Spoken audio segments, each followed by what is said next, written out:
এনকাউন্টারে একটা বার্তা গেছে, পশ্চিমবঙ্গে অপরাধীদের কোনো স্থান নেই। পুলিশ মনে করেছে যা ব্যবস্থা নেওয়ার নিয়েছে। হুগলিতে এসে বললেন বিজেপির রাজ্য সভাপতি শ্রমিক ভট্টাচার্য।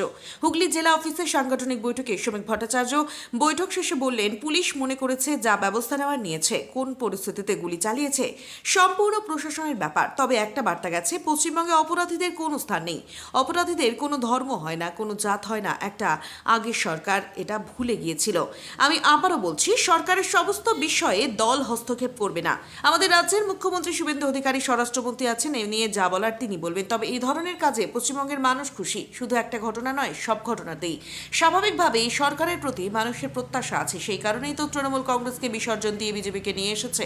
কামদুনিতে এমনভাবে সাজানো, তদন্ত করে চার্জশিট করা হয়েছিল যাতে নির্দিষ্ট একটা জনগোষ্ঠীকে মুক্ত করে দিয়ে তাদের ভোট পাওয়া যায়।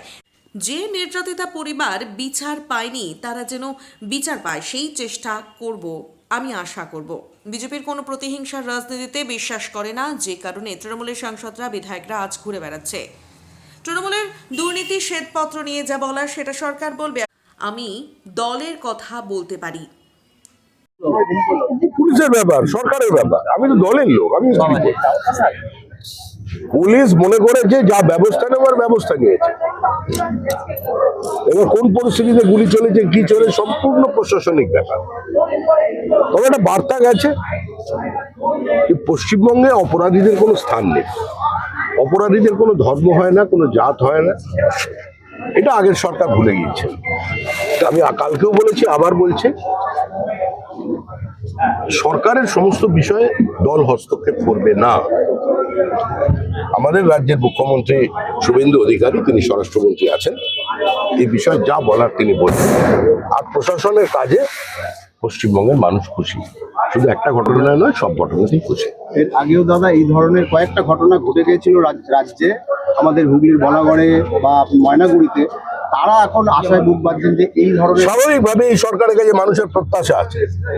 সেই আশাতেই তো মানুষ তৃণমূল কংগ্রেসকে বিসর্জন নিয়ে বিজেপিকে নিয়ে এসেছে।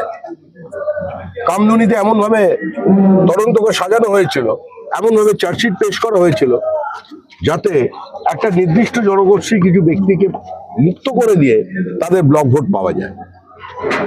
ওখানকার নির্যাতিতা, তার পরিবার বিচার পায়নি।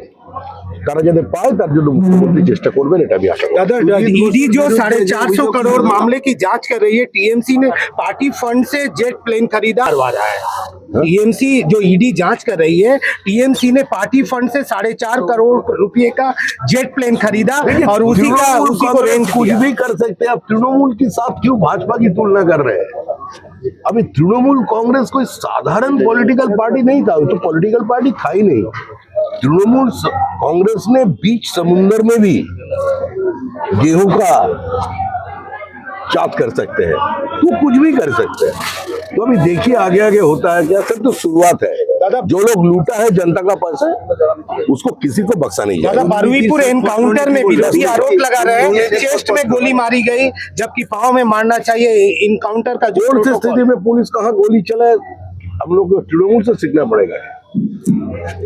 क्या हुआ था बंगाली टीचर मांगने का समय, 2 छात्र को जब गोली मार दिया पुलिस, ये सरकार सत्ता में आने के बाद पहला गोली चलाया साउथ 24 परगनास में, इलेक्ट्रिसिटी लेकर एक झमेला में हमारा 6 अल्पसंख्यक मारे गए थे।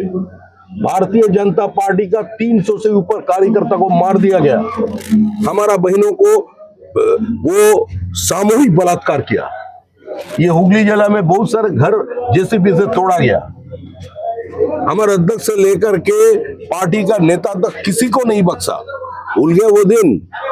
भारतीय जनता पार्टी किसी वेंडेटा पॉलिटिक्स पे विश्वास नहीं करते, इसलिए तृणमूल कांग्रेस का काउंसिलर, तृणमूल कांग्रेस का विधायक, तृणमूल कांग्रेस का सांसद आज खुलेआम घूम रहे हैं। দাদা দুর্নীতি স্বর্ণ নস্কর গিয়েছিলেন, তৃণমূলের দুর্নীতি যে শ্বেতপত্র, সেটা নিয়ে যা বলার আমাদের রাজ্যের মুখ্যমন্ত্রী বলবেন। আমি দলের কথা বলতে পারি, সরকারের কথা নয়। দলের পক্ষ থেকে আমরা একটা সংকল্পপত্র মানুষের সামনে নিয়ে এসেছিলাম। মানুষের কাছ থেকে তাদের অভাব, অভিযোগ, তাদের ছোট কথা, ছোট ব্যথাকে একত্রিত করে আমরা নিয়ে এসেছিলাম এবং সেটা রেখে আমরা নির্বাচন লড়েছি। মানুষ আমাদের আশীর্বাদ দিয়েছেন, 2/3 সংখ্যাগরিষ্ঠতা নিয়ে আমরা সরকার তৈরি করেছি। এখন দল হিসেবে আমি দেখবো এটাই যে সরকার কত দ্রুত আমাদের সংকল্পপত্রটা বাস্তবে রূপায়িত করে। বাদ বাকি কিছু বিষয় থাকে সরকারের বিষয়। আর পশ্চিমবঙ্গে এই মুহূর্তে যে সরকারটা আছে সেটা পশ্চিমবঙ্গ রাজ্য সরকার, বিজেপির সরকার নয়। গত 50 বছর ধরে মানুষ দলের সরকার দেখেছে, এবার মানুষের সরকার দেখবে। ভবিষ্যৎ অন্ধকার হলে এরকমই হবে, মোমবাতি নিয়ে ঘুরতে হয়। যখন সুযোগ ছিল অনেকে জীবনের বাতি বুঝিয়ে দিয়েছেন, এখন ওনার পার্টিও চলে গেছে, পার্টি অফিস চলে গেছে, পার্টির অ্যাকাউন্ট চলে গেছে, মোমবাতি নিয়ে ঘোরা ছাড়া কি করবে? এনকাউন্টার নিয়ে বিকাশ রঞ্জন ভট্টাচার্য এরা প্রতিবাদ করছে, যারা ওই জঘন্য ঘটনার নিন্দা করছিল, শাস্তি চাইছিল অপরাধীদের, আজ যখন শাস্তি হয়ে গেছে তারা উল্টো বলছে এরা তো ওদের চেয়েও বেশি অপরাধী যারা ধর্ষণ করেছে। ফ্রিজ হওয়া তৃণমূলের যে অ্যাকাউন্ট, সেই অ্যাকাউন্ট শর্ত সাপেক্ষে ব্যবহার করার নির্দেশ দিল উচ্চ আদালত। আদালত বলেছে, আমাদের কিছু বলেন। চল, ধন্যবাদ।